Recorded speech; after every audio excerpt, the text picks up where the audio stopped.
So thanks for coming in. I just want to say, and hopefully by the end of this episode, you will not have proved me wrong, but both of you are actually a big source of inspiration to me. And I'll tell you. Don't prove me wrong. You never know, right? Could be like, as I'm asking all these questions. I hope you're not disappointed. So the reason why I want to say that is, so I've never personally found a lot of inspiration within myself to be an entrepreneur. Mm-hmm. And we've met many years ago. I'd say that as if it's been like ages, but I would say probably 6, 7, 8 years. And I remember the first time meeting you guys was at it was that Facebook kind of like workshop, right?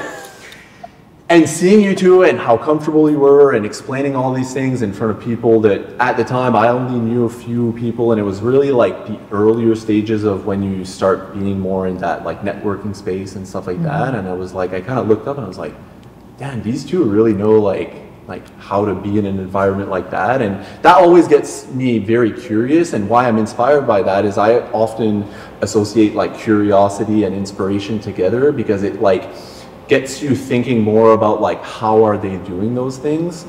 And so the reason why I'm saying this is that it inspires me to have those conversations about entrepreneurship, and I think that that's an important thing, especially on a podcast like this, is we're trying to if it's inspiration, that's great, but sometimes it's even just paving that way for a person that's maybe at that crossroad, or even the younger generation that maybe is in high school thinking about like where they might be going. And I also thought you two would probably be the best to talk about some of the important topics when it comes around entrepreneurship, but also about just being human beings in general, like, taking risks, fear, it could be fear of judgment, fear of rejection, fear of being laughed at, like all those things there.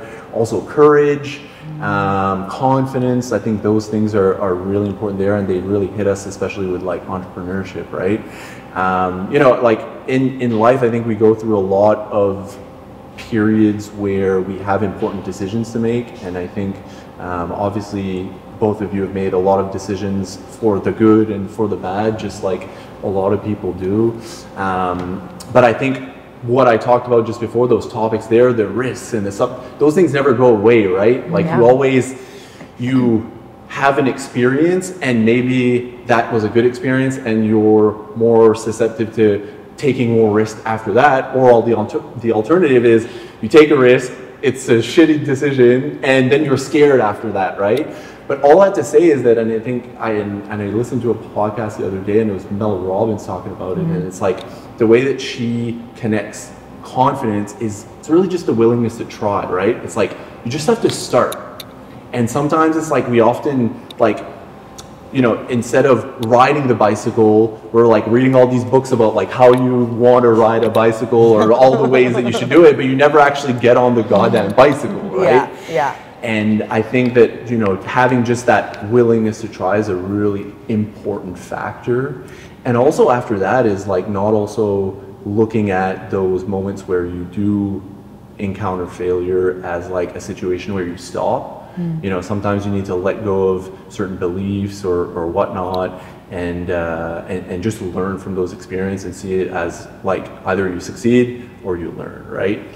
And so all that to say is where I wanted to bring this is where I really want to start is with risk, right? And I think being entrepreneurs, starting with a company like one that I'm most familiar with was Marrow, and jumping into that risk of starting a business, I always look at it as like, do we take these risks because of certain things that have happened in the past, or is it just a risk that we're like, screw it, dude, we just want to give it a go, right? So I want to know how your risky decision started, or if it even was a risky decision, right? Yeah. I'll start with what led.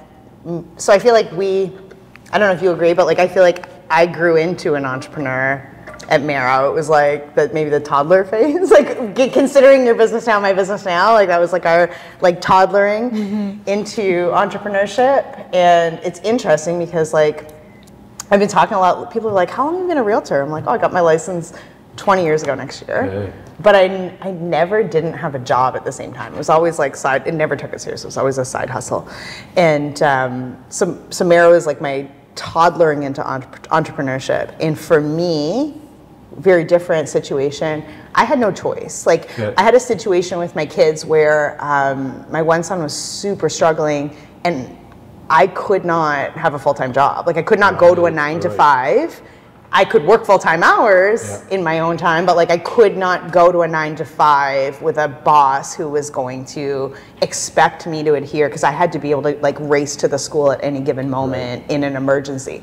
And so it was just really like, it was honestly by necessity. I just could not have a job. And so it wasn't like, I personally was never the person who sat down and thought like entrepreneurship's for me. Like that was not the way I was raised. That was not even my belief system at the time. It was much more, I had these constraints and I had to work with them, which like ends up being a really creative place in my opinion. But that's like my kind of half. So I was kind of doing my own thing, and we did an event together, Master Mindset. And Kira was working on that event, and I was speaking at that event, and she was already doing her own thing. So that's kind of where the magic exploded. Did you feel it was kind of a risky, like, did you find getting into like building a business or even starting off with an independent project? The reason why I look at entrepreneurship as having an element of risk is that for me, like I feel as though it's safer to be employed, and for the obvious reasons, but I feel there's like this safety net where it's like, I just know my place in terms of like what I'm good at, and there's so many things in entrepreneurship that aren't necessarily the things you're good at, that I'm just like, I don't want to risk taking on all of those things, right? Yeah. So I had a totally different I guess situation than Nat, for sure. So for me, my last job was a very flexible job. So it was like entrepreneurial, but not, I was still getting a regular paycheck. And it was kind of like, can't really go back to any type of structure, but I operate really well within structure. So like the ambiguity of entrepreneurship is definitely more challenging for me. But I was young enough that I was like, I had nothing to lose. The worst case scenario for me, I had like nobody's depending on me. Rent was super low, groceries were pretty cheap at the time, and it was just like worst case scenario, I moved back home. So like my fallback was like pretty cushy. So it was like, why not just try something, really? It was a totally different scenario. And I loved the like flexibility of it and being able to kind of figure things out. But starting off as like a consultant, which is kind of more or less what I was really, freelancer, I guess. Totally different than actually running a business and being an entrepreneur in a business. So again, it's like these toddler steps, and it was like trying to kind of figure out where time is enjoyed or where time isn't enjoyed and those kind of things. But it was like the easiest way to become an entrepreneur. Not to say it was easy, but it was like, I had nothing to lose, so why not? Yeah, so do you say like, would it be good for someone to come into it with very little to lose? It depends, because I would say that the business that I'm running now, I have a lot more to lose, and I take it with a totally different realm of seriousness. So comparatively speaking, I don't know, it's not like I didn't take anything at Merrill or my previous roles non-serious. I was absolutely serious in everything that I do, but like the level of what you need to keep the business going, you have to kind of level up your ability to get that stuff done and to figure it out and to gain the skills that you need to keep that running and operational. And when you look back, it's just like the development it requires to run a different business and a riskier business is just different. And I would say, like, to answer your question about whether you have something to lose or nothing to lose, I think it's like, it just comes down to what your goal is. And if your goal is to have a job, then like that's a very different situation than like, you know, we have multiple, like in my business right now, we have multiple families that depend on what I bring in, like for Right. leads, right? Right. Like what I do every day decides if multiple people's families Yeah. have income. Yeah. And that's really like, that's a different response. So like it was us, and Kira was really leveraged well. So like, but you know, like I know that like at first I was a consultant, you were a consultant, we were separate. And like my only goal was to just like make back my salary at first. Right. That was it. Like I just want to make back the salary I had. And then should we the sirens? And then it was like, oh, there's two of us. And at the time it was like, oh my God, double, two people's salaries, right? Like what are we, like, wow, you know? And at the time that was a big deal. And then I remember you bought your first house, and like that was a big accomplishment for you. But like I was also just like, we built a business where you could buy a house. Like that was so exciting, right? So these like small milestones that if that was the goal, the only eventual goal, like high five us. But I think we both have like much more ambitious businesses now where our goals are so much bigger. And so if we stayed in, either of us in a position right now where we wanted to be in the position where we had the least to lose, neither of us would be pursuing the things we're pursuing. Right. And that's, so it just really comes into like, what is the life you want to live? Yeah. And how big is that? Do you find like when it comes to like, you know, this is, we talked about just briefly even just about one business, but it's like now looking at it in a more mature phase when you're in the businesses that you are in right now, does it feel now more risky to even just lose it? Because like you say, it's like I've got people that depend on me now, or I've got I'm leverage higher, I've got, you know, maybe more to lose, those things there. Does the risk then turn on like, well, I can't let this go, right? Why don't you answer, then I'll answer. Yeah. Yeah, I think that I'm like, I just try to practice like better and more deliberate decision making. Okay. And I say that because I think that sometimes dragging out a decision when there's, I mean, quote unquote, not as much to lose, it's like it's easier to do, and like maybe you're not taking the moves you need to make or making like the bigger, more important changes. Yeah. But when there's like more going on, there's more at risk. It's like, okay, I need to think of this really objectively because I have to continue getting this stuff done. But I guess being reflective of like, I don't want to push something that's never going to work anyway. Right. But on the assumption that things are risky, but I've got this vision and I know what I'm trying to work towards. Yeah. It's just being quicker and more deliberate and decisive on making those moves of like, what's bringing me closer, what are some hard decisions that's going to get me to where I'm trying to go, versus the easy decisions that are just going to keep me sideways or stagnant. Right. If that answers the question. And I think Really. like Yeah. one of the things that I have, like some of the growth that I've experienced in the last couple of years is, sure there's more to lose, but like also like I know that I can do whatever I need to do to not lose it. Like, and that's a different belief, right? Like I remember, you know, worrying about $5,000 back in the day, and like, you know, not to say on whatever, but like as an entrepreneur now, at the level I'm operating at now, like if you were like, you need I would just go make $5,000. Right. And I know that sounds even like ridiculous, but like I understand what it takes, like what content to post, what steps to take, what sales process to go through to generate revenue urgently, if that's required. And so the person you become on that journey grows too, right? So it's like, sure, the risk grows, but the upside grows. And so I don't have the level of fear I had back then at all. At all, right? I have so much more faith because I think confidence comes from experience. And so the amount of times that I have since then, you know, done bigger things and accomplished bigger things and generated more revenue or whatever it is, have led to this kind of conclusion, which then allows you to take more risk. So it's like, oh, I have all this track record behind me. So now I'm comfortable like moving in that direction. And then when I find that thing that like I'm scared to do, where I'm like, oh, this risk feels too big, you know, then I have to get back to work on my confidence. Like, okay, what other things am I going to do that are big and crazy to prove to myself that I can do this. It's a constant.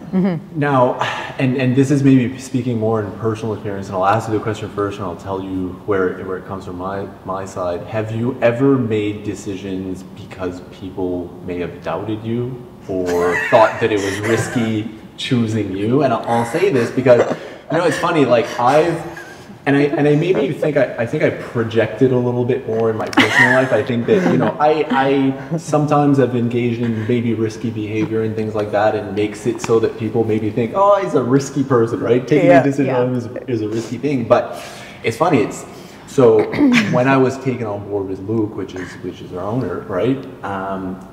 He didn't tell me like 3 months in, but I think a year after, I think it was maybe a performance review or something like that, he said, I'll always look back at the people that we share close friends that said that it was a risky decision taking you on as the marketing person. And you always look back at that. And for me, it's like, I have this like toxic relationship with people doubting me where it's like, it motivates me, but it's like, you got to realize like sometimes that motivation like wears thin, because it's like at a certain point you prove them wrong. And then what do you have? Like it becomes the destination. You're like, okay, I proved them wrong, but then what, right? Yeah. And I've realized with time, and what I'm really trying to work on is discipline.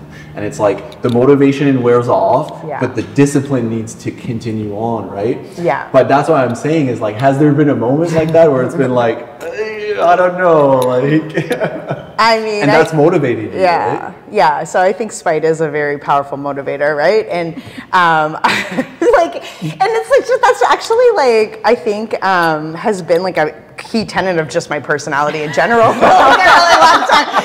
And if I'm being honest, it's just kind of who I am, and I try to think like I've grown beyond it. And then every once in a while, it's like I got the real estate association reached out last week and told me I misunderstood a new rule.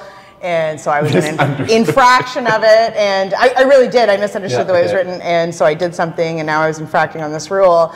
And like, I'd love to say that like I'm the person who would just go like to yoga, but I made content about it, right? So like I mean, if anything happens that pisses me off, like I go write content that's like really positive and uplifting about it, and like shift it. I do still have that piece of my personality for sure, but I try really hard not to. Right.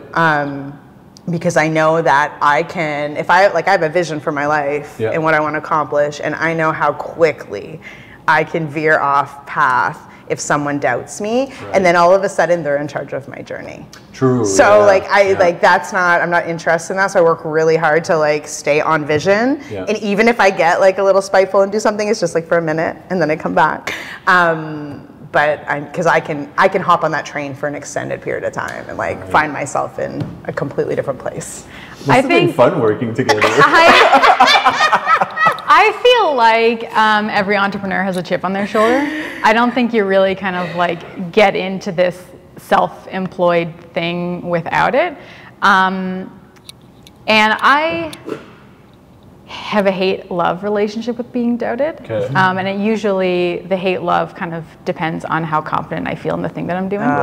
So when I am like doubted on something I have so much fucking confidence in, I'm like, buckle up. Yeah. You don't think, right? That's cute. I'm like, you don't get it. And you're not going to, but eventually, like, I'll show you. But in the things that I'm maybe new at or don't have as much experience in or something, the doubt, it affects me for sure, and I'll kind of sit with it, and then it's kind of like, okay, well, what am I trying to accomplish? And does this opinion matter? Yeah. Now, does that mean, I suffer from it quite a bit because like I've been in the marketing space for a while now. I mean, it started off with being at Border Tech and like, this was in my high school job in 2007 and Facebook was starting, and then Derek was like, oh yeah, we should like, advertise on Facebook groups to like do this and do that, and that's like how the trajectory went. But I didn't that's amazing. I didn't know that. Yeah, that's how it like I'm like I guess probably one of the first people that was like on Facebook doing that, right? Yeah. Claim to fame right there. By the way. Oh my God. what I'm saying is that, you know, I went to school for political science. Like I wanted to be a lawyer, and so Same dude. Like, So it's like international relations also. Yeah. So Foreign just policy, you know, don't worry about it. So maybe I shouldn't think this way, I guess. It's like, but what I'm trying to say is like, you know, I've been in marketing, and sometimes I'll sit there and I'm like, I get imposter syndrome, right? Yeah. And I think that's what you're insinuating with when I doubt things that I'm really maybe not confident or sure about. Do you get like the imposter syndrome? I get imposter syndrome probably like, if not once a day, probably like once a week for sure. Okay. Every single person does. Right, exactly. Like if someone says they don't, they're just lying. 100%. And they're not trying to do new things. Yeah, and it's just whether you allow, I guess, the imposter syndrome, like how long you let it stick around. Right. And that just kind of depends, but it's just like, you're gonna get it anyway. And it's just like, what do you do about it? Yeah. I often try to think sometimes is like, I try to look at like everybody in the room and be like, they also don't know what they're doing, right? Oh my God. Yeah. And that sometimes helps, but marketing can be a really like hard profession for this because everything changes, and like everybody's, well, real estate is also the same. Like everybody's an expert. Everybody like, I had a woman walk into an open house last week, and she rolls in. She's like, she's not a realtor, and she rolls in and she's like, I do this for a living. And I'm like, okay. As if I don't, right? And I'm like, awesome, right? And she's like, I have a lot of income properties. And I'm like, cool. Like, you know, are you interested in this one? And she's walking around, and then she turns around and she's like, I think this market has come to a dead halt. And like with that energy. And I'm like, okay. Is there a camera like, in here? Like, what's going on? Cool. Like, happy for you, you know? And then she goes, well, what do you think? And like, like, this is what she wants. She was looking for this, right? And I was like, well, I think that I sold 2 houses and multiple offers last week. And I think in the last 12 months, of every house I listed, 76% of them were sold in 5 days. Nice. And I was like, and 50% of them in multiple offers. So I'm like, I don't think the market's at a dead halt, like personally, right? And we have this kind of like back and forth, you know? And she was like, oh. And I was like, did you want to see the house? Yeah. And then she's like, no. And she leaves. And I'm like, you know what I mean? You just get like, you can. Some people just like the drama though. You cannot democratize your brain. Like you cannot act like whatever is existing in here is up for a vote by everybody you run into, right? Like, I mean, let's be honest. Think about the amount of people you run into in the run of the day, and like how many of them you'd really want to take advice from. Like, true. You know, you just can't, and you really have to get good with the idea that you are absolutely in the driver's seat, not just of your business, but like your person. Like that has to be non-negotiable. Now, was Mero the first, like, well, it was obviously the first business you started together, right? Which I always found really cool because like now that I know both of you, I'm like, you've got this like totally different energy, which is like really like, I find it's exciting to see those things work because often you think like only people that really mesh together business-wise should work together. Yeah. And then sometimes people say like in romantic relationships, like opposites attract and stuff like that. So it's like there's always conflicting opinions about those things, but to see it work out, and you know, we'll get into the more stories about that. In that business, were there ever fears that came up within you that were like, you know, was it this is like fear of rejection, like nobody's gonna like this business, where we're going with it? Like, I think too with like, for me, when it comes to marketing, sometimes it's like the fear of like, am I doing anything different than other people? Because like, you feel like, okay, marketing firm, okay, well, why this marketing firm? Right? Or marketing agency, why this marketing agency? Was that ever like a... So, speaking for me, I never ever had a fear that people wouldn't like what we were doing, but we really gas each other up. Like we were each other's biggest fans, right? Like Cearagh every day would be like, "That's the most brilliant idea I've ever heard in my life." You know what I mean? And I hope that I made her feel like there's nobody like you, and this business could not live without you. Like it was, that's just what we did, right? So we. Like, to your point, like doubters, we knew we were like really the only people doing what we were doing the way we were doing it, saying what we said the way that we said it. Like I'll never think anybody did it like we did it. And so we were really pioneers. We once got hate mail where someone told us we were a month into the business. We got hate mail. They told that it was like an email, and they said that we were copycats, not pioneers.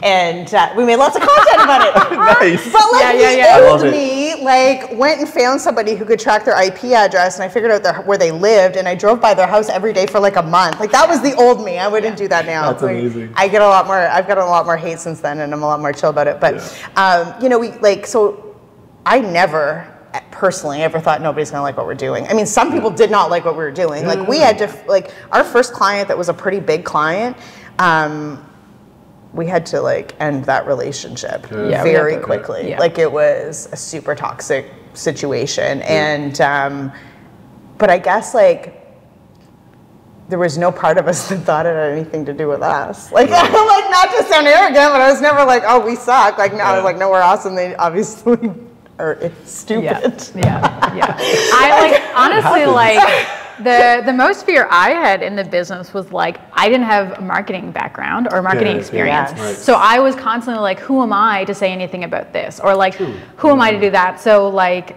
I just tried to work really hard to like prove that I had some value to offer, like Natalie essentially, to like kind of work on this business. But then over time, I learned a tremendous amount from that, and then we learned a lot together. But that was my biggest fear, was really like working on a marketing agency, branding communications, and having no fucking experience in that, and not knowing what I was doing. And do you not now, knowing that you've done some other things, like think that experience is so overrated?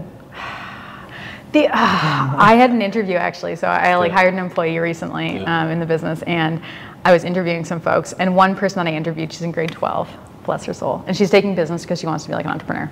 And I was like, so you're taking business because you want to be an entrepreneur? And I was like, which is funny because I took a business degree because I wanted to be a business owner. I had no idea what that meant. I had no vision. I didn't know anything. But I'm like, that's not the best route to become an entrepreneur. So yes, it's like having like paperwork that tells me I graduated of a specific program in marketing. Even anything I learned in business school in terms of marketing is almost irrelevant when it came to this business. So it's like the experience of actually doing it and figuring it out and learning and like our last way podcast, better. Kyle Johnson said exactly that. He's like, you know, we get this book with the real estate thing, and like the book goes like not the job on a bookshelf, and where we learn is just the experience of doing our job, right? And that is like, that's where that value there is like, it can't be taught in a book. It has to be experienced in life, right? Well, in marketing, like I still say all the time, I have a webinar today, I'm going to say it today, like marketing is just getting humans to take action. And I promise you, Cearagh Vessey, before we ever worked together, was better at that than like people you'll find that have been running an agency for 30 years. That like that's the thing, and that's kind of the problem, right? Is like we pretend that these things are important, and then you go and interact with that person and they don't understand how humans behave, like and they're not interested in learning, right? They want to say like, oh, look at this award I just paid for and now have on my shelf, and like, look at me, this is what people want. And I'm like, that's not what people want. Right? Like, that is not what people want. And so experience is just one of those things that sometimes we can stack up to try and like make it look like we're good at something. And I find that when we default to experience, like, oh, here's my experience is important, but like, you know, and I say like, of course I talk about like how I just gave you a bunch of stats about like what I've accomplished in my business, right? So like, of course, like, yes, and it's not the most important thing. Like, I would rather work with someone inexperienced who's going to be honest and tell me, like, so-and-so's my mentor and I'm going to go to them for questions all day than someone who comes in and says, I've been doing this for 18 years and that's all they have to offer. Like, that's maybe not even an advantage. Yeah, and those small things, like, I've noticed with time is the small details are the ones that matter the most, like the consistency, the honesty, the transparency, like those little things there. Like, I find like, you know, it's good to have the up-to-date knowledge on anything related in your field, but a lot of people time and time again will look for basic human values that they can trust, and that's who they're going to do business with, right? Yeah. So it's not any different being in business than in your personal life, right? So it's it's interesting. So I do want to talk about, especially in the marketing space, and this question that I have that maybe we can answer between all three of us is, do you think marketing is a male dominant industry?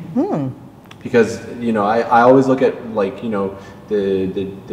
the gender thing is always something that it comes up in entrepreneurship or even business in general, and I think that there's some industry, especially the construction industry, which is we're kind of on a podcast talking about that, is very male dominant. But I always thought, I'm thinking, like, to me, like, and this is maybe just my opinion, but I always looked at women to be the more creative ones.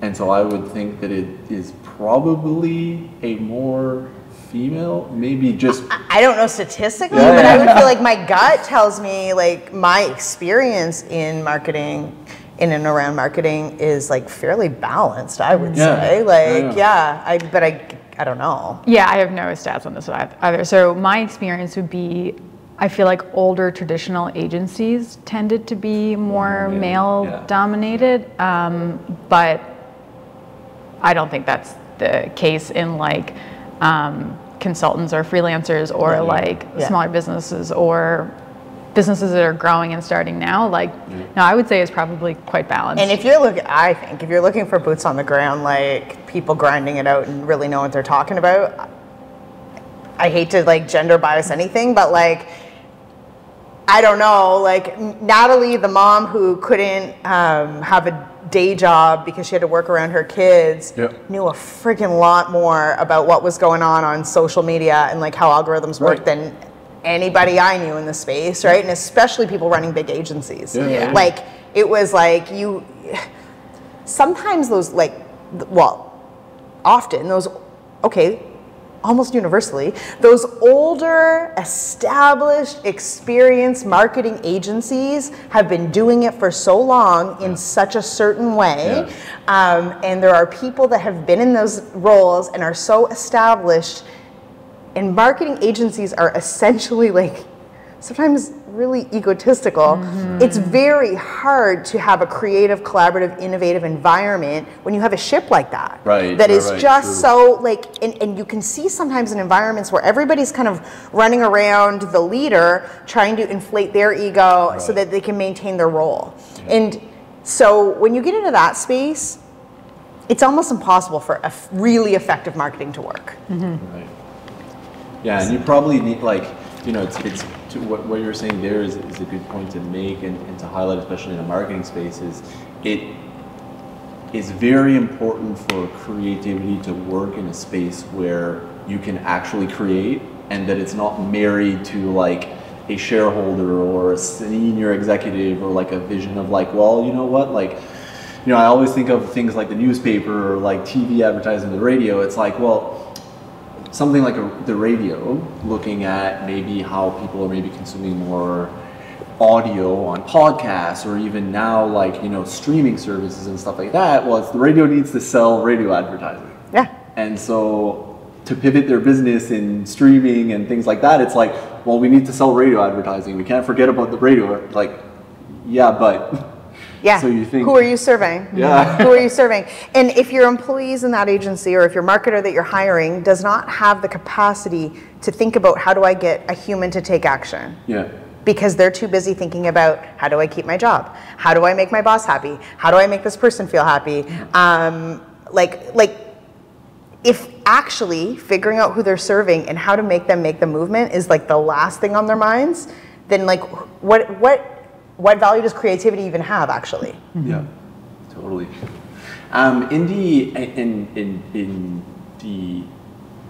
Even in the space that you were working in with, because you were working, like, we talked about it just a little bit before, but it wasn't like, Mirror was never really just women specific, right? Like, it was small businesses and businesses of any size, but people who support the equal treatment of women. So tell me a little bit more about that. Like, what was the idea behind that, and like what was the inspiration, I guess? We're women. Yeah, well, I figured that out. Like, like mainly like, you know what I mean? Yeah. Okay, now I'm like, oh, this doubter question is like now like jarring my memory and coming right back up. I mean, how old were you? We started in 2017. Yeah. Well, the end of 2017 and 2018. I was 26. Yeah, she was 26. Wow. You know what I mean? Like we like she was young. She was like, I have no marketing experience. I'm like, that's okay. You know, like we'll go show them that like we deserve a seat at the table. And like, so did we have doubters? Of course we did, right? And I was thinking about this morning. I had a consulting client the first week we were open that let me go because they didn't want to work with us together.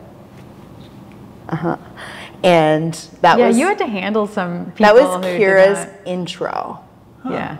to the business. Did you ever find out why? Yeah. Or can you just not say it? Well, I don't. Yeah. I don't know. I don't want to like go down a rabbit hole, but like it was. Can you even? Like, do you know what I mean? And I was thinking about that today, and it's just wild thinking back. And so doubter, right? Like right away. And then we would run into a lot of that stuff. So it was really important to me when we started the business. The differences in our personality were the point, right? The name is Marrow. Marrow. Our tagline was "What you're made of." Like the point was, what is the truth inside of your brand that you can reveal, and then you don't have to pretend to be anybody else. So you have flashy marketing that's cool. If you are just yourself. And we talk about that out loud, you can't help but be on brand. You're just so what we're gonna do is get rid of the layers of the masks that you're wearing and who you're pretending to be, pull out your true self, be honest with it in the world, and then, F anybody who doesn't like it. And that was the point from day one, because we were so different. And so that was our brand name. Our logo was our signature, like our handwriting, and Kira like overlaid them together, like her handwriting and mine, and we made our logo. Like everything was just like so organically from within, and we really had this very like scrappy energy of like, that's enough. Who you are is enough. And so when I forgot the question. What was the question? Keep going. But when we started kind of going out and receiving doubters who doubted that concept, or were like, oh, well, I don't like the way she is, or I don't like the way Natalie is, like, cool. Then you don't like the way Marrow is. This is the point. Like, if you don't like the way one of us are, you're not going to like what we're going to pull out of you. And some clients didn't like that. Or we had like, oh my gosh, we delivered so many amazing projects to people that were so honest and true. And like, we could almost guarantee that in a reveal meeting, our clients would cry because they were so seen. Like almost you could bank on it. If they didn't cry, we'd be like, oh, we didn't really hit the mark. Like it was like next level. And then sometimes those people would never take that work to the world that they had paid us for. Just too scared? Yeah, they were scared to be that visible. So we would have work that would move them to tears, and they would say, this is the most amazing thing. I can't believe it. And they would never publish it. Isn't that wild? And but that's on them. Like we are I'm so proud that we did that. And that we did that in the way that we showed up, and we did that in the way that we interacted. And I think like we continue to do that to this day. It drives me all the time. But that was where everything came from, is this kind of core idea that like, if there's gonna be two of us, we can't be the same. True. That's all we got, right? Like it's like, okay, we want to have a business, and I'm this, and we're only going to make so much money, so like you better be the other things, because like like we don't need two people fighting over this over here. Like we can't afford to do that. So that's what we did. And I mean, it's hard, like, the fact that both of you are so authentic and vulnerable is hard for people. Like, it's so obvious for you guys to do that, but it's so hard for other people to also do it once you've made it very aware to them that it's like, okay, in order for me to be successful, especially with my communications, I have to be authentic and vulnerable. I think that was one of the coolest parts of actually running the marketing lab, was because we were working typically directly with either like the entrepreneur who ran the business or somebody in like a decision-making capacity. And because we got to meet with them every week for like either 6 weeks or 8 weeks, and so we could work on stuff like this. So when you're working with a larger client and we're presenting communications or a brand or something, and they are moved to tears but they don't do anything with it, we don't get to see them again after that. But when we are working individually or through our marketing lab, it was just being able to continue to work with that person and help them feel more comfortable about like, okay, you're right, I have been projecting something totally different. This is actually who I feel like I am today, and this is who I'm going to continue to grow into, and like work with them to feel comfortable and like proud of who they are and what they bring to the table. That I think was a really cool experience and allowed us to kind of deal with this of like them feeling able to show who they are. And like, I have a group coaching program now where I'm using our same frameworks and methods and systems, right? Like it's the same content. And I have a member who has a small business in town here, a retail business. And, you know, they had a lot of shame over like selling. They just had a lot of shame over selling. They were like, this part of the business is worthy, like I can talk about it and whatever, but like when I do this, I feel like, oh, I shouldn't be pushing that too hard and like whatever. And they had like all this, whatever narrative they're walking around with was preventing them from showing up in that way. And so the work that we always did with people was like to really get deep enough that we can start relieving whatever shame they're carrying around. And we were, in this case, you know, this person's put the work in, and she was able to understand that like selling these products funds my ability to be able to do this worthy work.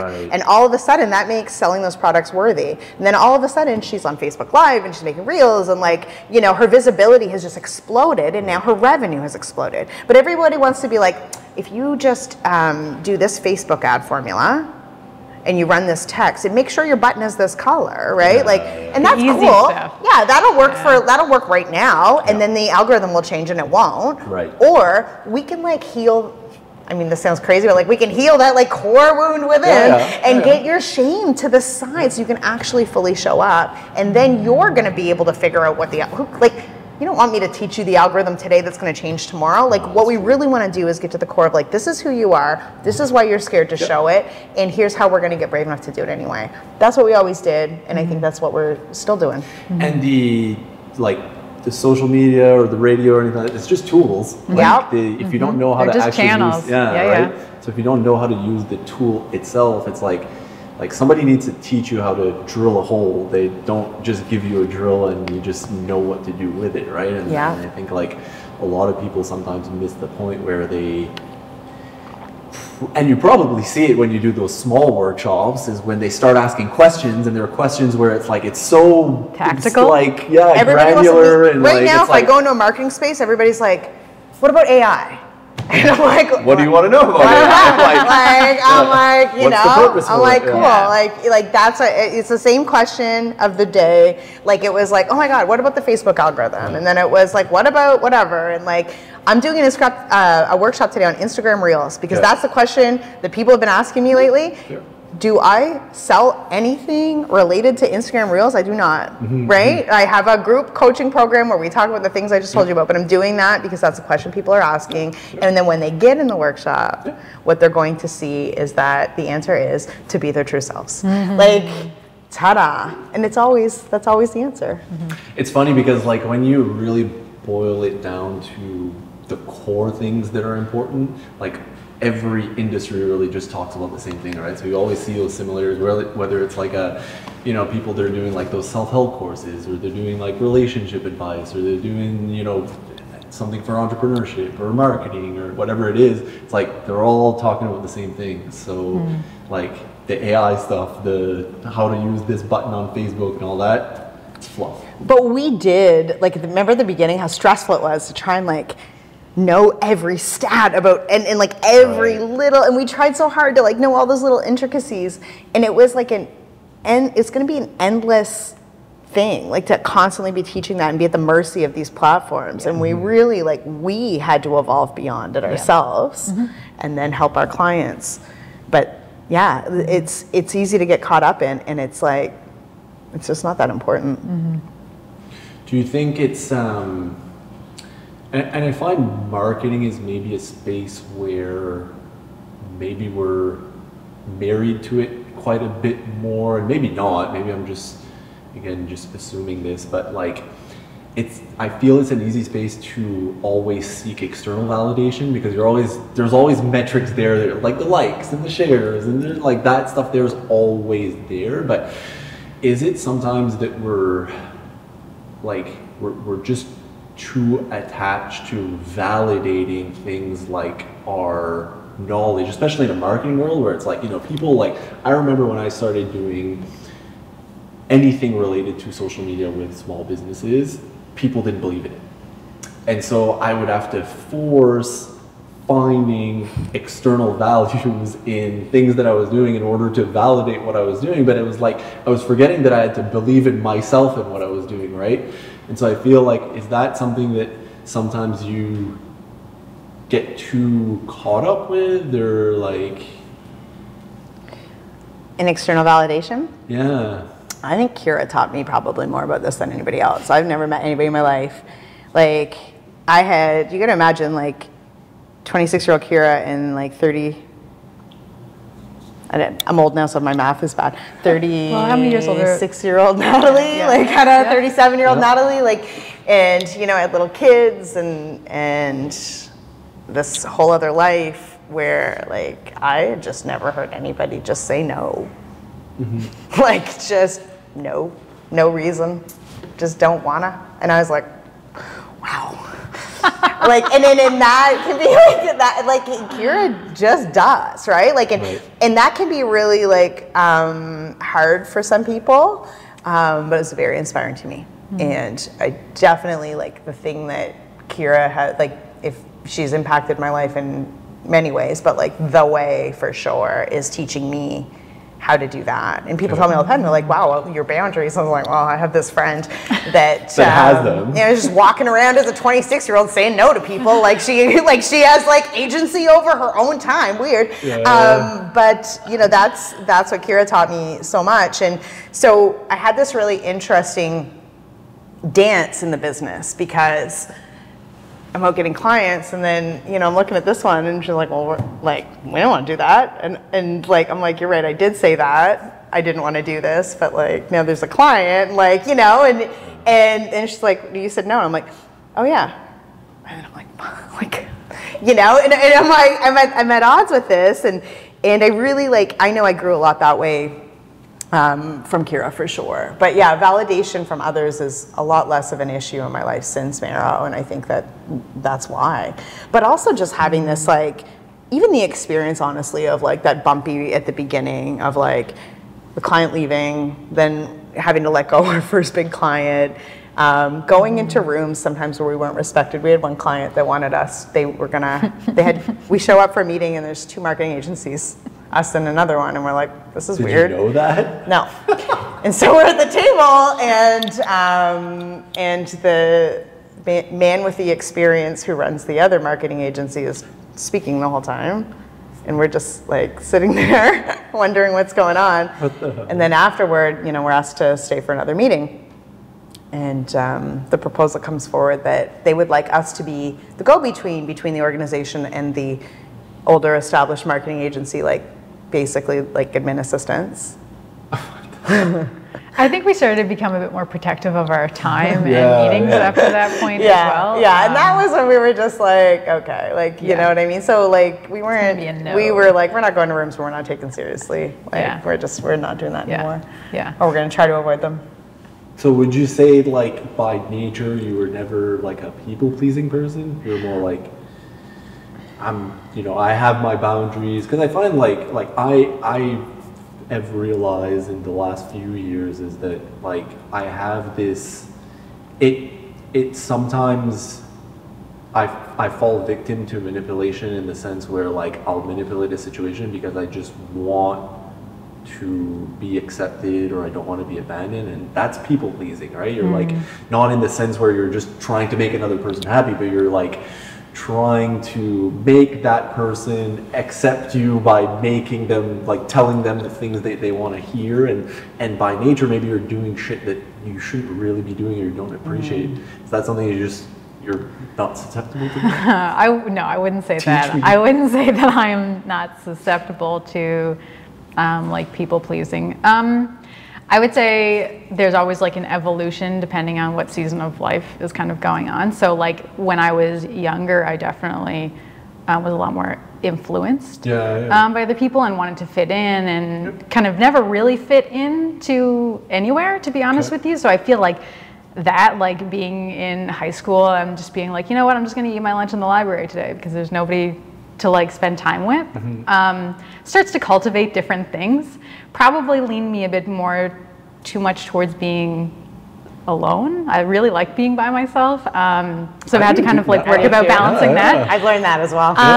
New skill. Yeah, but I think I feel like I was really, I wish I could really think about this because I think I just had some experiences that allowed me to be like, you know what, the better I know myself, the better I set boundaries. And so I would start to understand where I'm good in a situation and then I'm not. So like we talk a lot about social batteries now. It's a lot more common to be like, oh, my social battery is out. But like at the time, it was like I was having fun and then I was just awful. Like nobody wanted to be like, I didn't feel comfortable in the situation anymore because I knew that like I was dragging everything down. So it's just like I need to be aware enough to be like, when am I approaching that scenario?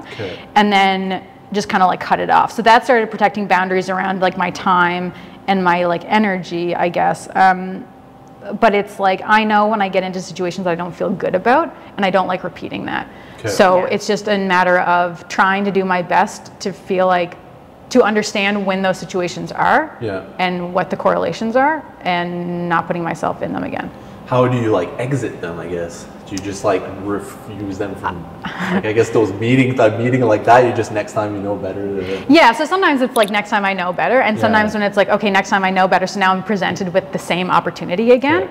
I have worked really hard on trying to be comfortable in the discomfort of telling somebody no. Because that is a very hard thing to do if you're not accustomed to it. So like, somebody wants like a meeting or something that doesn't make sense, it's like, I'm not going to ignore it because then that doesn't help anybody. Nobody knows. It's like I need to be very clear on setting an expectation because with no expectations, then everything can just go to shit. And nobody knows where they stand. And so it's like, okay, this is really uncomfortable, but I need to make sure that they know, like, I don't hate you as a person, but I'm not spending time on this right now. So like, even honestly, in this kind of like season of life, it's like, I'm not making new friends right now because I don't have time to put into new friendships. So I'll meet somebody, we like hit it off, but it's just like, this is not for me. No, it's like, but I can still be kind, but I can't control how somebody receives the information. I can just be like honest. Well, and people's reactions are not your responsibility, right? It's like at the end of the day, it's as long as you are truthful and honest with it, and you don't need to be a dick about it. But I mean, sometimes no is also a complete answer, right? That's where it ends. One thing Cearagh brought to the business that I still use now in my business with my team was our fuels and drains. And we did this quarterly, and like, it's a game changer. So we would do our quarterly reviews, and Cearagh would set a timer, and we would both write, we'd have like stacks of Post-its, and you'd write, what are all the things that fueled you this quarter? What activities in the business fueled you this quarter? And what activities drained you? And then we just write them, and then when the timer was up, we would review them and put them up on the board. And so often we'd be like, oh, okay, well then like, that drains you, it fuels you, like, you're not doing that anymore, right? Or maybe it was like not even a switch. It was like, well, the business just doesn't do that anymore. If we both drained, right? Or we're going to try to find an outsourcing solution or whatever. I do that still to this day. And now like my group keeps growing.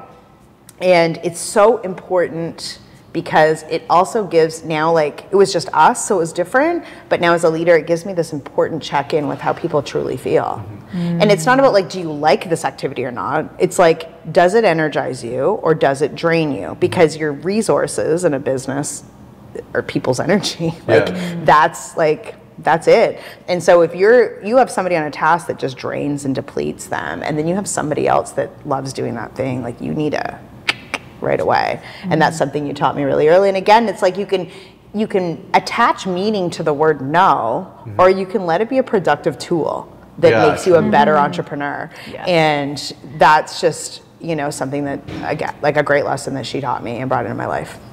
Yeah, and it's one conversation I often have with anybody that's close to me that is a business owner is like when they start getting a little bit overwhelmed and stuff like that, like one thing that I often ask them is like, how much time and effort are you putting into something that like you absolutely don't give a fuck about, or that you just really don't want to do, or is not productive for your business? And they start talking about them. I'm like, stop doing those things. Yeah. It's like, Yeah. like, because the amount of like, you wake up every morning and you've got a jar of things, like the energy that you can give, and there are things that are going to take out like half of it that are like going to the bank and depositing checks. Yeah. And you're like, why don't you have an administrative person? And that's a great activity for someone who never wants to grow, right? Yeah. But if you have plans to grow, then like you actually can't, you just can't. And this morning, I did it this morning. I got up this morning, there is something due in my business, a piece of paper. I have a person, like I have an assistant whose job is to do this, who wants to do this. And this morning,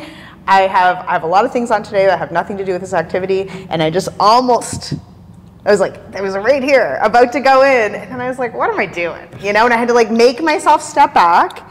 And then literally before 9 a.m., she had resolved the entire situation. Like there was no need for my involvement, right? But it is an act of practice to not accidentally rush in and do those. Like I have to mentally work on that all the time.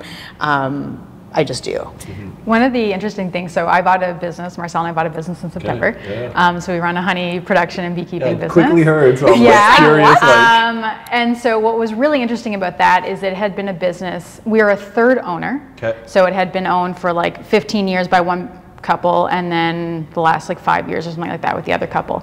And it had always been at a property that was with a house. So people would go to the farm, knock on their door, this kind of thing. And we take over, and the inherited expectations of customers to that business that didn't align with the way I want to move the business was wild. And so it's like every day there was a new boundary that I needed to put up and like be very firm in it. Because when somebody is used to coming to the farm, knocking on the door, getting a refill of honey, and we don't do like refills anymore, let's just say they have a jar, we're refilling honey. I'm like, no, that's not available anymore. When I could take that jar, I have a bottling tank full of honey and I could fill it up for them. But I'm like, this property, we did not buy the property that the business was running on. I'm like, this is not our future. I need to train these people as quickly as possible to stop coming here. I'm like, so then they'd be like, they'd look around, they'd make themselves, they'd walk into the honey house, they'd peek around, like, you sure? Like, and they'd look at jars that are packaged ready for like sale. Can I buy one of those? No, you cannot. But it's right there. I'm like, I don't sell any honey from this property anymore. And so like, it was every day, and I'd get emails, and I'd get phone calls. I love it. And it's like, and this is because like I knew we weren't gonna be there in the next couple of months. And I knew that I didn't want people coming to our property where we eventually are manufacturing. I know that when we're like a multi-million-dollar business, this is not the way. You know, so it's just like, no. Yeah, and you know the direction you want to go, so you're like, every time that I just don't go towards that direction, I'm opening up the door back to getting stepped all over. And even like we have wholesale accounts where orders go out, and I think the previous owners just fulfilled an order every time it came in. And I'm like, you need to have orders in by Monday, close the business for same week fulfillment, deliveries are on Thursday. So people will call me on Wednesday, be like, can I get delivery tomorrow? Absolutely not, I'll put you in next week's queue. They'd be like, but I need it for my production. I'm like, you should have thought about that. And like, I'm like, it's one of those things where it's like, some people would be like, oh, but you're gonna lose business. And I'm like, excited when she lays down the law, like, man, I missed this?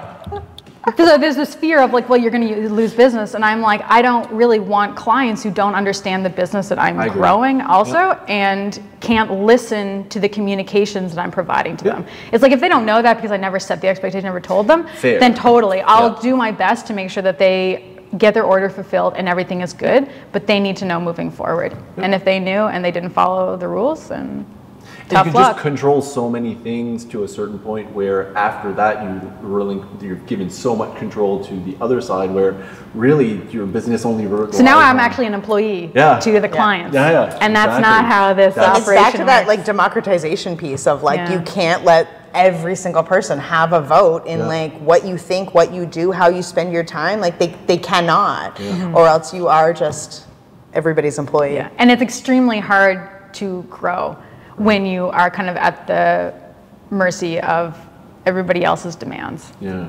So why a bee business? Why honey? I mean, the short answer is always opportunity. But the long answer is this business was actually for sale. So I literally, PEIbusinessforsale.com.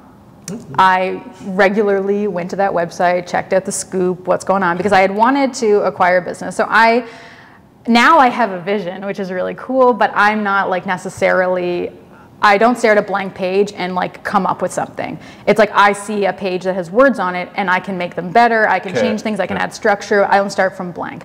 So I've been looking for a business to buy. This was not on the radar, but I knew it was for sale. Literally the next day, Marcel and I are meeting with my sister and she's like, I really want to get into beekeeping.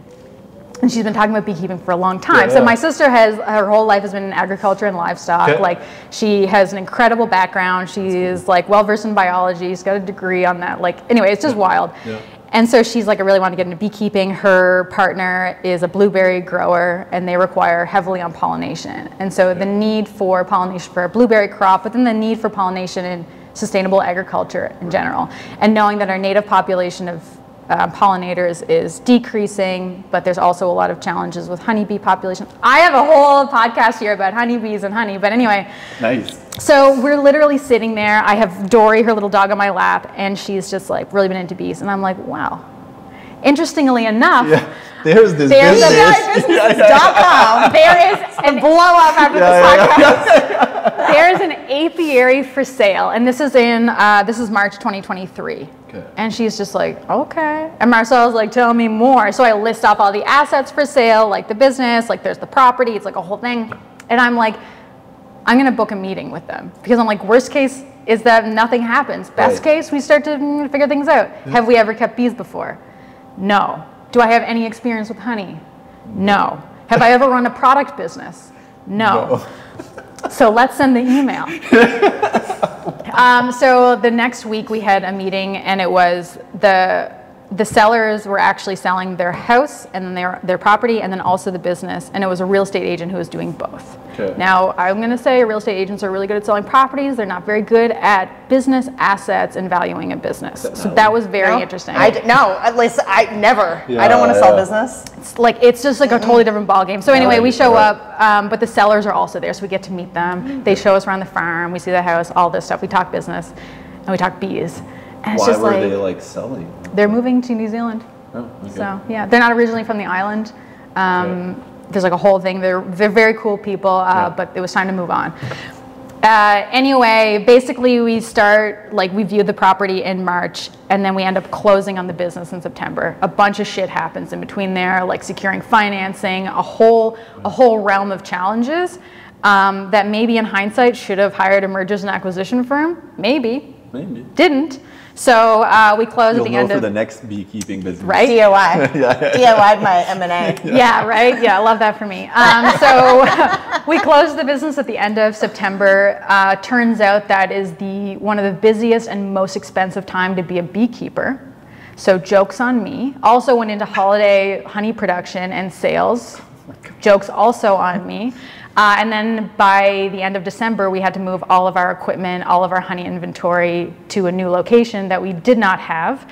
And when I'm talking like moving equipment, we had like 16 55-gallon drums of honey that are 700 pounds each, entire extraction line, like a lot of bottling inventory. Had to try to maximize production before we left. This is why she can't have friends. This is why. Had to try to maximize production before we left that facility because I knew we didn't have a new production space that we were actually moving into, and I needed to still fulfill wholesale orders for the next several months. So that's kind of like the short of it for I guess 2023, and it's been nothing different but nothing the same since the beginning of 2024. So far so good. Macro. Yeah. Macro level, so far so good. Micro level, skirting by sometimes. We're very lucky she's here. This is like extreme value right now, this hour of time. Oh my God. We're driving over here and like Marcel and I are having a great conversation and then all of a sudden I'm just like, my face is just blank because I'm like, Bees.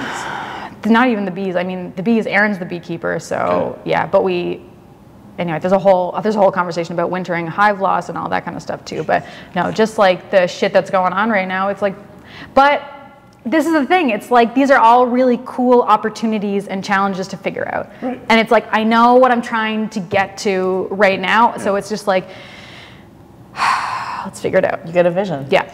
The perspective is important too, right? It's extremely important. I think a lot of people, and I've learned this more recently, and I look at it this way, is like you can look at like a failure as like setback, or you can take a step back, right? And what I mean by that is I find often people look at it as a setback as I'm the victim, something happened to me. But taking a step back is you controlling the narrative and being like, listen, take the step back, reinvent yourself, restart, like fix yourself, change yourself, adapt, and then you're gonna do well. But a lot of people get stuck in that this happened to me situation, right? And when you're looking at it, you're staring at a like blank wall and you're like, all these problems and all that, but your perspective is not, this is all gonna crumble down. It's like, okay, no, listen, we've never done this before, we're gonna learn, we're gonna adapt, we're gonna move on. That's a whole, like, that gives you the opportunity of success, right? Well, I think like one thing we share is the idea that failure is just it's like you decide that it was a failure. Like, I mean, it's just so, it's foolish in and of itself. Like, if an event happens, if you name it a failure, it's because you decided then it was the end of the thing. Right. Right? Like, it's like, that's an internal like decision to name it that. Yeah. And if you, I heard a quote the other day that if you zoom out far enough, you can't even see the earth, right? And it's like if you zoom out far enough from that situation and you can see the long term, so it's like, you know, like Marrow doesn't exist anymore. It's not a business anymore. You listen to this like 3 year later podcast, was it a failure? Like, no, like absolutely, like no, like, and if, you know, if I guess we could say that, like if we wanted to live that kind of a life, but instead we were like, wow, look at all the things that we learned when our diapers were on, and like off we go, you know, like, but the idea of failure is absolutely yours. It's like if you say I failed at this, then that's like, that's on you. Like you could also just get up and keep going, or evolve it, or change it, or. And the thing is I think that a lot of the difficult part is for a lot of people is that they don't have, again, like I said at the start, that willingness to try and to try again and to try again.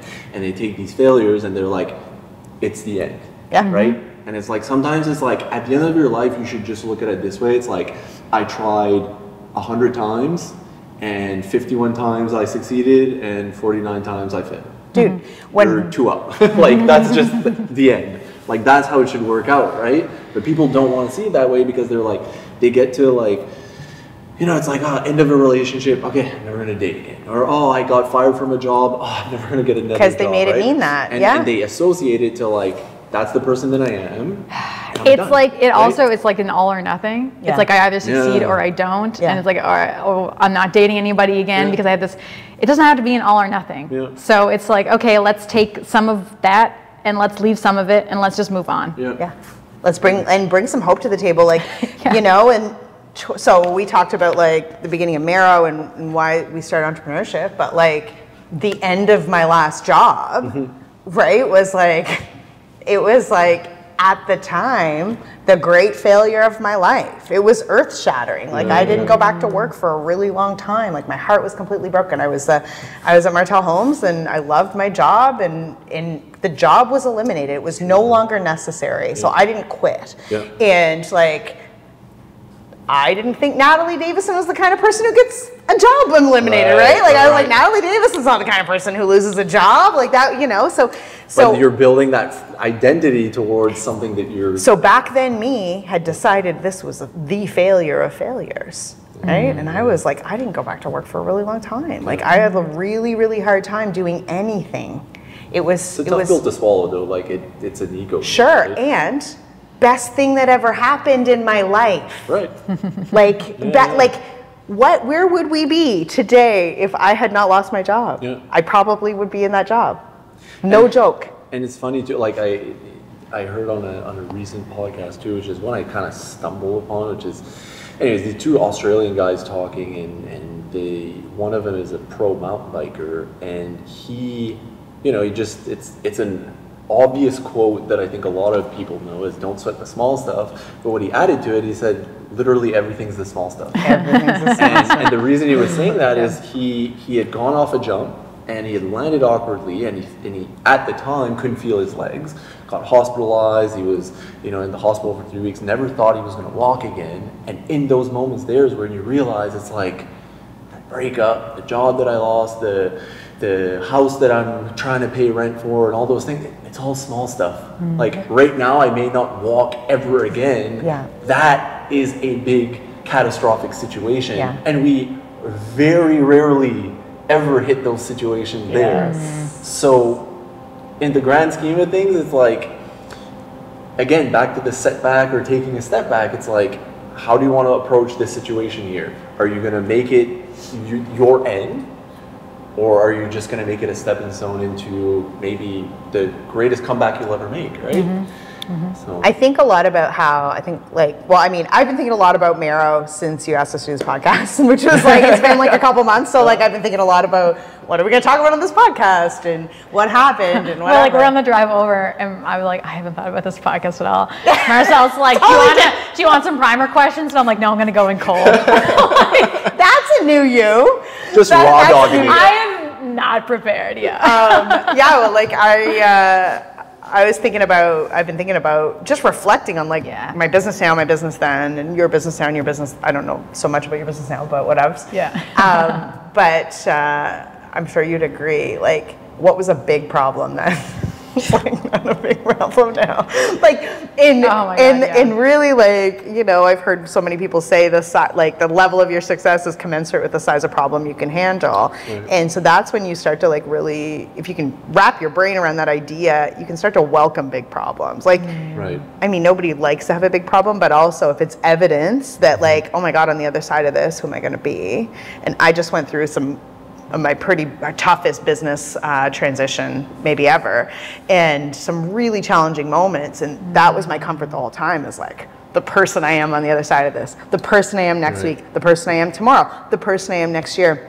And if you can start to really like think about that, I just can't even imagine now, like the idea of like losing a job is like, who cares? Like I said at the beginning of the podcast, I'm like, okay, well, like, I have a deal that I think is not going to come together, and it is a significant amount of money, and I, like, not an ounce of me has thought, oh, that's too bad.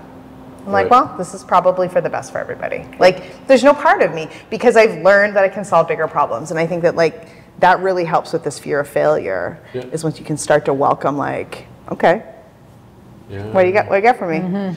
Now, when it comes back to, and we've not, like, we've not talked about it yet, but I think is one thing that I also admire from both of you is that courage to make that decision of stepping away from a business that you've created. How important is it to, in the context of being an entrepreneur and having a business like that, like whether it is an exit strategy or if it's even things like delegating or whatnot, like at what point do you start internalizing that, like, okay, I need to either step away, or I'm not good enough at this, or I don't have the time, like you're talking about the fuels and that stuff there, and it's like, when does it become a decision that you made? Because obviously you've made a big decision with separating from Marrow, and I think both of you will agree that it was a good decision for both of you in hindsight, right? Yeah. Maybe it wasn't? No. That's what I was worried about. Like, cry? The intro that I was talking about where you disappoint me, so far so good. John, I come in this morning, John goes, am I allowed to talk about Marrow? Could you imagine if we said no? The elephant in the room that we just don't address. Yeah, I'm like, brought us together. Pretend we're just two random female entrepreneurs who have no background industry.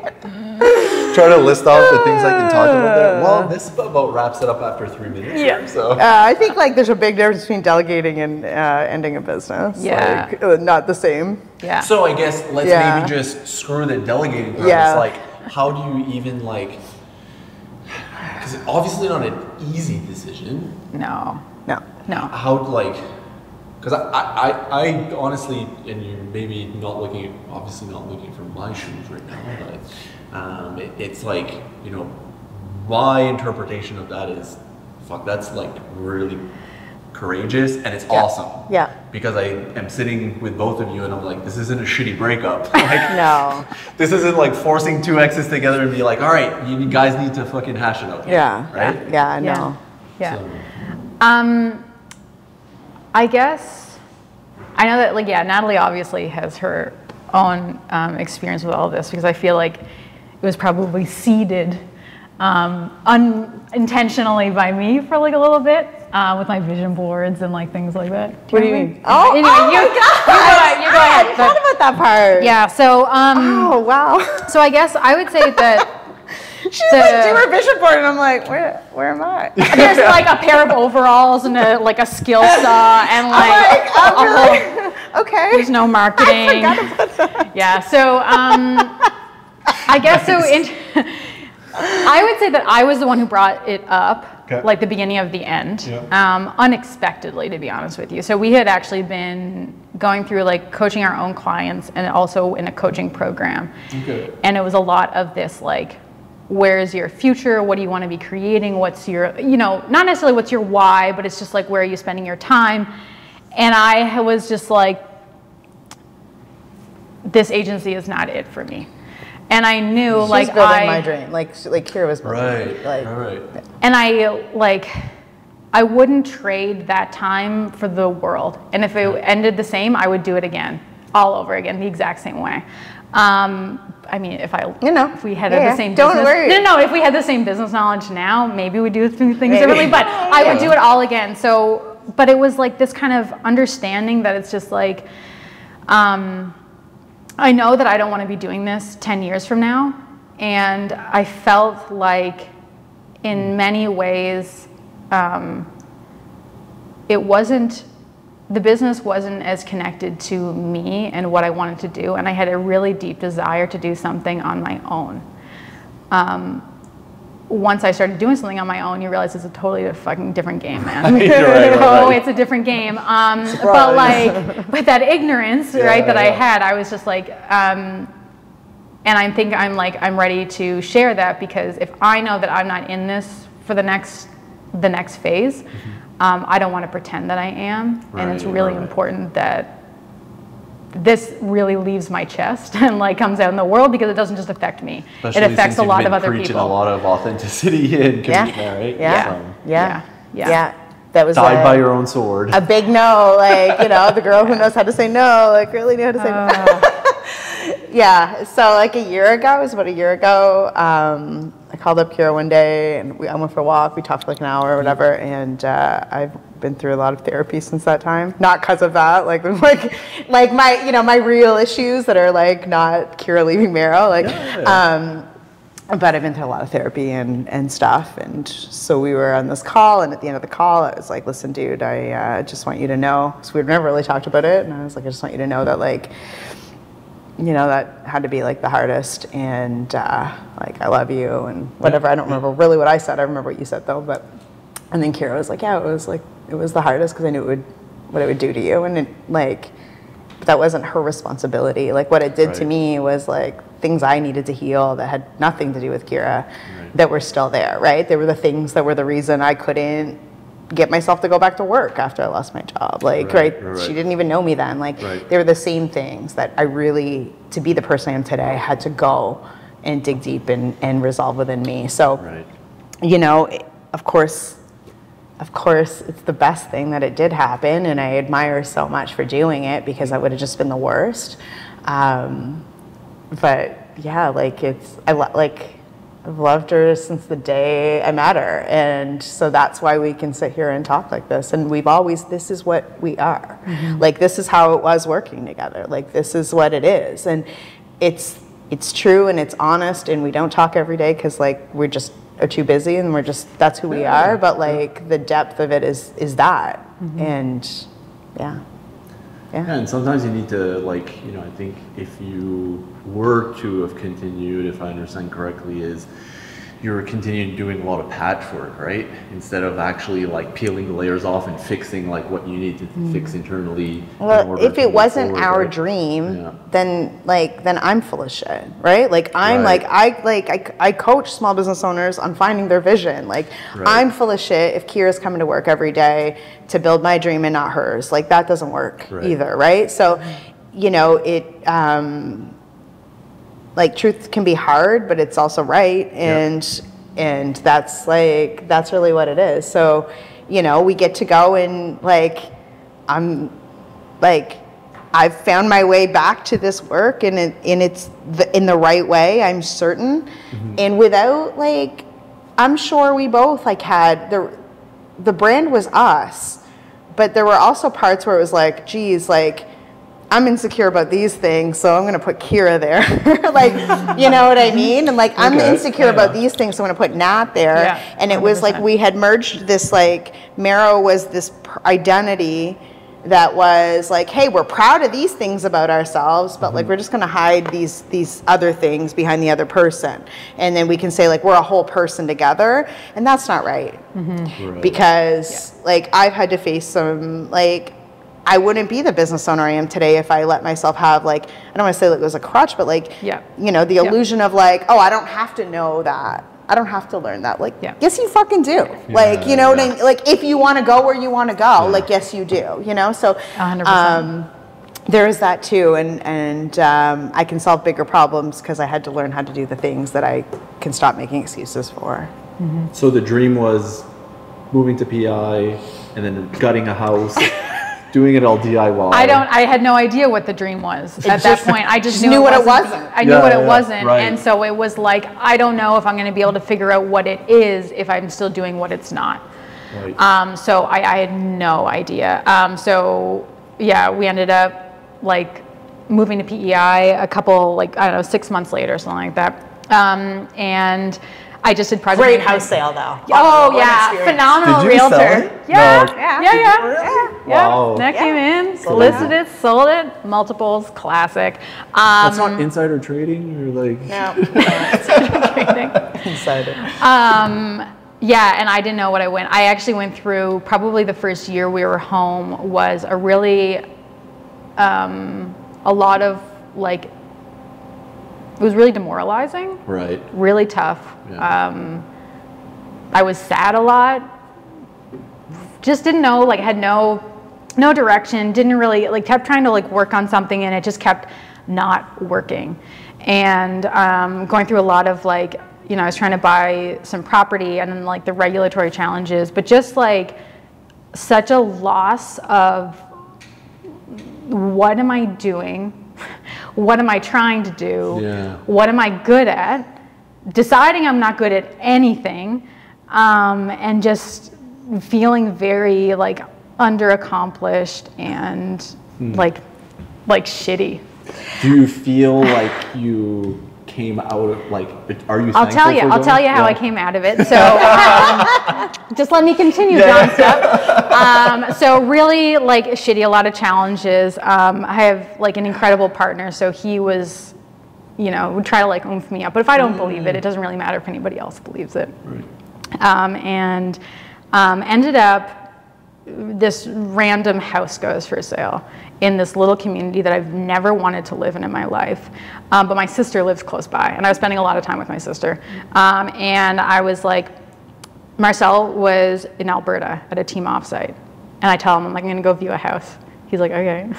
We're living in an apartment. We have no need to buy a house. We decided that wasn't what we were going to do. Yeah. But I'm trying to buy like a cottage business or something. And I really wanted to renovate and like use my hands and all that kind of stuff. And I view it and I'm like, I'm putting an offer in. And he's like, okay. And I'm like, he's still in Alberta. He hasn't seen the house. It's 100 years old.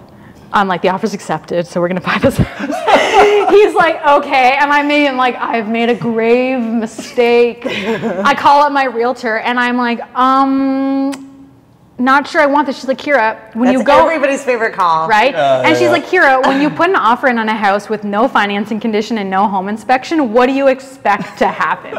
And I did that strategically because I was like, I can't pay as much as other people can pay for this house, but I'm confident that I can figure out at this price, anything that goes wrong, I can figure it out. Right. And anyway, so that it ended up, offers accepted June, it closes in August. Yeah. And that's when Marcel sees it for the first time. This new house. We're like, worst case scenario, it'll be a cottage. Like, I don't know. Anyway, and it was actually the house. So I had this combination of confidence in my own ability in this like home reno space. Yeah. When, if I looked at my track record, wasn't really conducive to a lot of confidence. Like, but second time homeowner. Second time homeowner. But I had this like enough delusion and enough like confidence to be like, I can figure this out. And later that month, it's just delusion until you succeed. Yeah. So later that month, literally the end of August, my dad sees it for the first time. And so my dad's a Finnish carpenter. Okay. I grew up with him, like laying hardwood flooring, working on staircases. Like, so I have like experience that like told me I could do a whole house renovation. And he shows up at the end of August, and we're walking through the house. I had done my like asbestos sampling and all of this kind of stuff, because there's definitely asbestos in the house. And he's like very quiet. And he's like, so what are you planning on doing here? I'm like, gutting the whole thing. And he's just like, because he knew at that point with his experience what we were about to get into. I say we, what I was about to get into. As Marcel made it explicitly clear that he was going to have nothing to do with this home renovation. Like, this is a Cearagh project. This is not a Marcel project. Right? And so I knew going into it that it was a me problem. And so I started demo, and then being like, oh my God, this is really intense. And then one day, my dad shows up at like 1 p.m. and he's looking around. He's seeing I'm covered in like, I'm like demoing plaster and lath and like exterior insulation. I'm in a bedroom because like I should have started at a certain spot. Like I should have started in like the attic or something like that. But I was like, I need to start in the place that I can start building confidence. Because it's like I didn't start at the right place. I started at the place that would get me to start. And that was demoing plaster and lath in like a one specific bedroom. And so I showed up, I have my suit on, I've got like a mask on, my goggles, and I had a knock on the door, and like Dad's there, and he's looking around, and he's like, I'm gonna go get my bar. So then he comes in, and then a couple days later, Dad shows up at 9 a.m. and he's got a lunchbox. And he stayed with me every single day for 3 months. Whoa. And we demoed that house together. We found like 100-year-old coins together, like 90-year-old newspaper, old shoes, mouse skeletons, this weird like stud bay that was full of like needles and hairpins and metal razor blades. Dad was disgusted with it. Like, we uninstalled all of the original trim in the house because I want to reinstall it. And we uninstalled all of the flooring. We took down every single wall that wasn't load bearing, replaced entire floor systems, built a separate bathroom, like just gutted the entire thing. Like, I'm standing in the kitchen and I can see the roof because there's no floors on the second floor.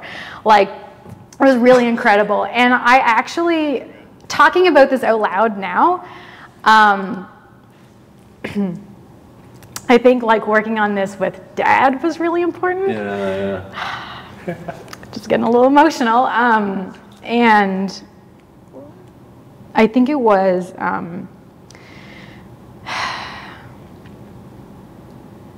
you can probably cut some of the silence out, So it was take your time. It was, I think, his belief in working with me that was really cool. Because like we start working together and he's seeing like that I'm very capable. I think there's a lot that I learned from Dad, but I have a certain, like, I'm going to be honest, like natural gravitation towards like carpentry work. And so we worked really, really well together. He told me, he's like, I didn't realize how much like me you were.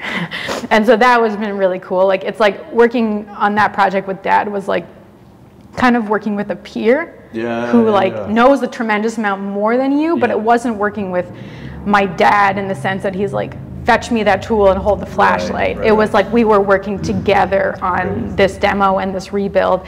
And then he'd have to go and work on a job, and he'd be like, I feel like I'm leaving you by yourself to handle this big project. And I'm like, it's my project. I'm here to do that. And then he'd text me and he'd show me photos of the job he was working on, and he'd be like, do you want to change of scenery? So I'd pack up my tools and I'd go to the job with him, and like we'd work for like a week on that, and then he'd come back, and then another big job comes up, and so I go and I join him, and I got to just like work on other sites and do stuff, and then he would just leave me to something and I would work on it, and I developed like my Finnish carpentry skills and stuff, and Dad's like the best Finnish carpenter on the island. He's traveled to Japan for Finnish carpentry. He's traveled to like Long Island. Like he's really incredible. He's an artist, and I think that this house project, working with Dad, developing skill and confidence in that realm, I think allowed me to have enough confidence to buy a business I've never done anything in before, because I just rent out a house I've never done before. And to go full circle, like when Cearagh told me she that her future wasn't with Mero or me, the only thing you did know is that you wanted to go home and do some work with your dad. Yes, I did know that. That's the only thing she did know, is that she wanted to go home and do some work with her dad. Yeah. And then, it took a while to find the house and the whatever. Yeah. But, like, that's all. And I like bought this house, and I never told Dad. I wasn't like, Dad, do you want to help me renovate this house or like rebuild it, really? Because I know how he operates, and he would have just been like, oh, no, time for this, Cearagh, like, anyway, so I had to, wrong. He had, no, oh my God, no, I never would have bought it if I needed Dad's buy-in to buy it. But once presented, and he had the flexibility, and he got to choose when he showed up, and like what he worked on, and it was incredible. Like I remember thinking, when I think about Dad, so I'm, at the time of this recording, how old am I? I'm 32. I'll be 33 this year. I'll be 33 this year. And check script. Dad is 72. He'll be 73 this year. And so when we were working on this, when we started, he's 71. And at one point, we're in the second floor. So we demoed from the second floor down. And plaster, if you've never removed it, is extremely heavy. Right? And so at one point, the plaster is off the walls, but it's in the second floor. And it's like, how the fuck do you get this down to the dumpster that's in like the backyard, right?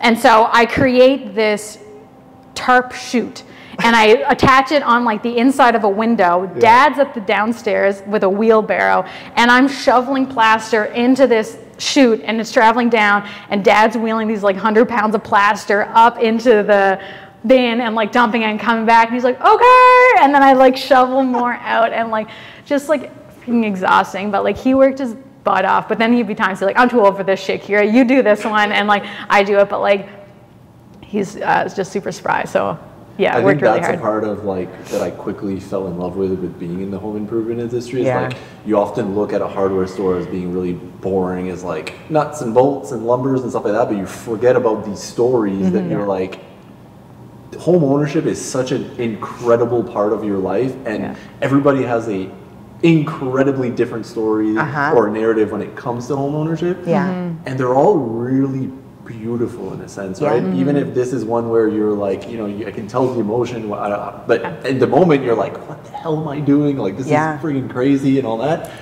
But when you look back, you're like, that moment is probably one of the most important ones in my life for the great reasons of it, right? And also, talking to haters, I had some haters on this house project. I think folks who don't have the belief in themselves to tackle the same project. It's often projection, right? And decided that I should feel the same way as them. And so I remember just being like, this is gonna be the most beautiful house on the street. Most well-built house on the street too. You just fucking wait, man.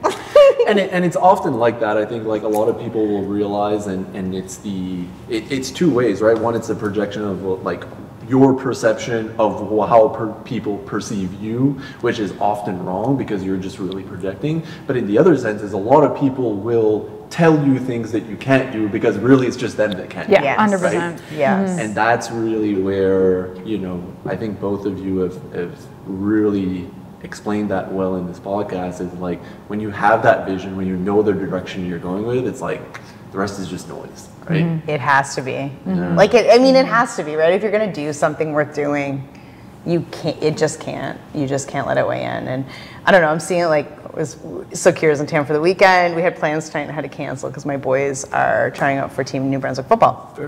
And this is wild, right? So like, I'm the mom of teenagers, like 15-year-olds, soon to be 16-year-olds, that are working on their vision for their life right now, right? Like, where are they going to go to school to play football? Their vision is they want to be professional athletes. Like, that is out, and I'm so grateful to live a life that I have created that is beyond most people's expectations, so that I can believe that they have the capacity. Like, most people's kids would come home and say, I want to be a professional athlete, and most parents would be like, yeah, okay. Like, you know what I mean? Like it's just a function of like your own vision. And so I'm so grateful for this journey to be able to like have my kids be like, hey, we want to do this. And I'm like, okay, well, this is the path, and then this is the nutrition, and this is the, you know, like, and I guess this means that you do this summer instead of having a summer job. And, you know, and then we get to talk about like the financial impact of that and what that's going to look like in university, because whatever. And it's just wild to see these like lessons start to like go down. But, you know, like a lot of kids, like how many kids in high school have the guts to say, I want to be a professional athlete? And whether my kids become professional athletes or not, that's not the point. I want to raise people who can have a vision for their life. And you need to, like, you know, I think like when I grew up, I always had this belief, and I think I still hold it, is that I often think that people don't believe in me, but I think it's also like it's just a projection of me not sometimes believing enough in myself. Yeah. But I think it's also like I was kind of like a problem child, so like often the feedback that I would get was like, don't do this, don't do that. Don't. So that's why you like internalize nobody believes in me, right? What I think I missed, and what I know that is part of growing up, and you have to kind of forgive that, and that's part of the work that I've done with going to therapy as well. It's like, go therapy. Therapy. Go therapy. It does work. Is that, you know, once you forgive that part of your life, and that you start getting into a sense where, you know, you're more understanding of those situations. So it comes in a sense where you need to understand when you make a decision, there is a path that you need to go towards, and there are things that you're gonna have to stop doing, things that you have to let go of.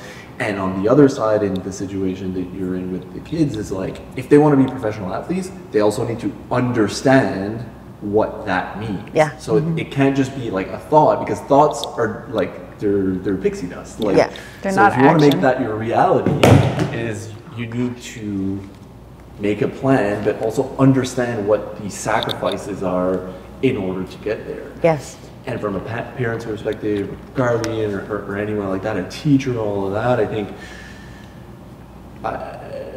I hope that people continue, especially when there are situations, and I'm not a parent, but I mean, you know, some might hear this and take it as a grain of salt, is just when a young person, whether they're 12 or 14 or 16 or whatever there is, talks to you about something, be there to help them understand, instead of telling them if they can or can't do it. Yeah. Right? Yeah. And that's super, super important. I think I know most people make the decisions about what they're going to do next. They take actions based on their past. Yeah. And we're talking a lot about taking actions based on our future, and that's different. That's not typical. Most people are like, oh, this happened to me, and therefore I've had these experiences, and therefore da da da da, and so this is my next step, right? And so I don't want to take a risk, like, or whatever. Like those are the ways that most people take their next step, and I aspire to and work toward trying to take as many actions based on my future, not my past.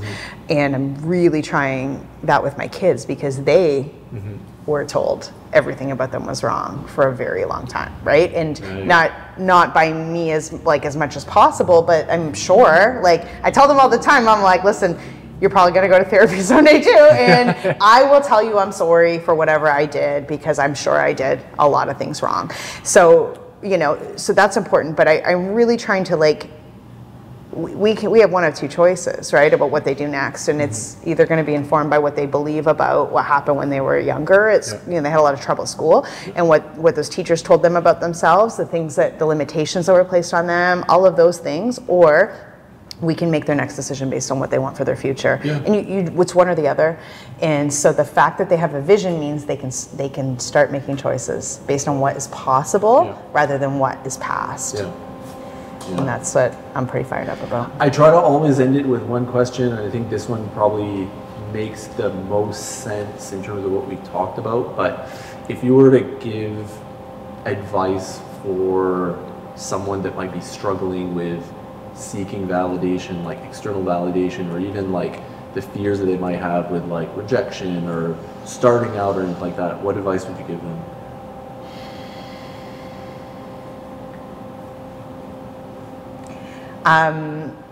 Well, the more times I get rejected, the more times I'm successful, right? And actually, I know Kyle was just on, but he made a video about this, and I showed it to my son, and my son now says it all the time. No way. But Kyle said the best way to get over your fear of rejection is to go get rejected, and I'm obsessed with it. I like, it is true, right? The best way to get over the fear of anything is to go have that thing happen. And so the truth of the matter is, like, if you're not getting rejected, you're not trying.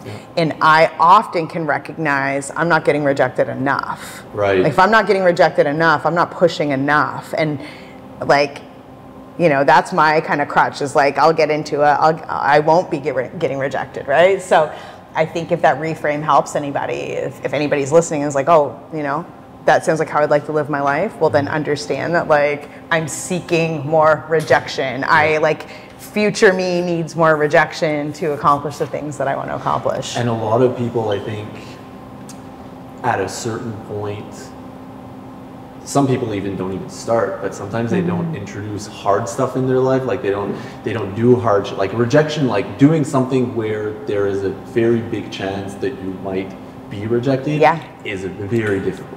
Yeah. And some people just until you do at one it. point they just stop until you do it. Until you keep doing it. Until you keep doing it. I think a lot about like something that Alex Hormozy says, which is just like you gain confidence by doing the thing that you want to have confidence in. So it's like confidence in something new doesn't just appear traditionally with most folks. So it's like you're not alone if you're like, I don't know how to do this and I don't want to try because what if I'm bad? It's like what you doing it and repeatedly doing it over and over and over and getting better and better and better at it is going to give you confidence to continue going and to push through the rejections that you're going to get to.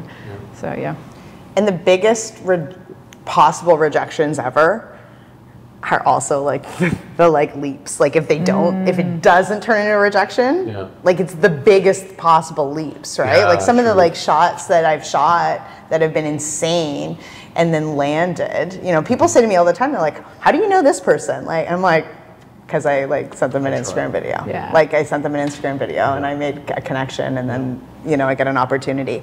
But I try to remind myself a lot lately too, is like oftentimes, I'm not going to say blanketly that all times, but oftentimes I think the rejection doesn't change our current circumstance. But the yes to the ask can. Does. Right, or does, exactly. So it's like, oh, I'm really nervous to make this call to somebody because I'm going to like put myself out there. But they say no, nothing changes to me before I made that phone call, except for the fact that now I've received my first no or my 10th no or my 100th no, and I can move on from it. But it's like, what's the worst that can happen? Which I always say, maybe some people are supposed to be like, what's the best that can happen? What if you fly? And I'm like, yeah, but what if it goes to shit? What happens? And what do you do next? So it's like, does it actually change your situation? No, it really doesn't. And there's rejection and then there's like, I think a lot of people don't do things because they're scared of like the little things people will say to them, the minor things that they create that are like painful. So like, I don't know, last summer, so I started posting my daily workouts on Instagram, do it all the time. And it's just like me and a peace sign. And it's like, yes, it's obviously, no, it's super cheesy. Like I'm not a loser. And I'm not afraid to look like a loser. So I start posting them, and then people start asking me questions. And people start saying like, hey, I started moving my body because you posted this. Hey, I started doing this because you posted this. And I start getting messages like that, and that's pretty cool. And then I get a message one day from somebody who's like, hey, for the first time in over 50 years, I want to live. because I read the book Yeah. that you said, and I started walking every day. And this is the first time I have not wanted to end my life ever that I can ever remember, right? So I'm like, okay, I'll just keep that one. And then like 3 weeks later, I walk into like a circle of personal friends at an event, and this guy that I have known for years is like, oh my God, will you stop it with the Facebook posts? And he's like, it's so annoying. And I'm like, then don't follow me. Right. Right? I'm like, Yeah. then don't, you know, and I crack a couple jokes or whatever. And he's like, look, I know it's probably good for business. And he's like, but you need to know, like, it's so annoying. And I'm like, okay. Yeah. Like, you know what I mean? Yeah. Like, cool. Yeah. Like, and then like a couple weeks later, I had same similar situation, same kind of guy, same kind of feedback. And I'm like, who cares? Like, do you really care what that guy says about your annoying post? Like, do you really, like, if you go look at my Instagram right now, it is super annoying. Like, it is like definitely super annoying, and it's super important. And so you just can't, like, you just really cannot take those two things and give them equal weight. Yeah. The impact, the positive impact, is not equal weight to the dude who thinks it's annoying. Like, they're not the same. Yeah. And it's the impact that you have towards how you feel about it. Right. And Nikki, you've talked about with Miro is like what you wanted people to do is be as authentic as possible. The content that you're doing for one guy might be pissing him off because he's the fakest person that's ever lived. Well, right? 100%, and he should go deal with that, Yeah, right? and that's But I'm okay. not taking any responsibility for that. And No, it isn't. I think that that's really important for people to kind of like start to discern is like, look, what could be annoying to this person or triggering to this person or whatever could like possibly save a person's life. Like, it could possibly like change everything for someone else. And how can you give those two opinions the same weight? Like, you can't, or you will do nothing. Yep. Love it. The end. Peace out. Just the beginning. Peace out. Amazing.